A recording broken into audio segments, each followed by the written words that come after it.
I'm a big fan of letting people live their own lives. I'm also in support of providing people with the tools they need in order to live happy, productive lives. And by productive, I do not mean reproductive. I don't think you've gotten the memo. Abstinence-only sex education doesn't work. Students are still having just as much sex. The only difference is now they don't know they need condoms. I'm talking specifically about you, Purity Mom. You can yell all you want about keeping your daughter pure, and I'm assuming by pure, you're referencing her virginity, which is a problem for a number of reasons, but that's a whole other poem. The easiest way to prevent your daughter from getting an STI or early pregnancy is to be open with her about what these things are. The sex talk will always be awkward, and yet it will always be necessary. Now let's shift our attention to the angry man with protest signs. Sir, sit down. Believe it or not, sex education does not mean that these public schools are teaching students different sex positions and masturbation techniques.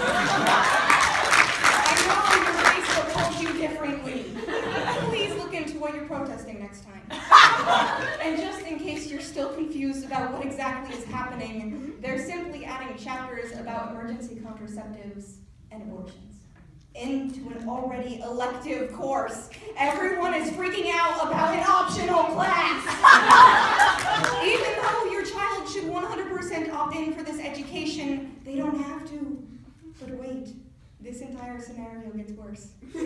I'm looking at you, mom and son tag team. You too were upset about something else entirely also being added to the curriculum. This content hasn't been changed for 30 years, and for the first time in OPS history, students may be receiving grades based on their knowledge of LGBTQ issues.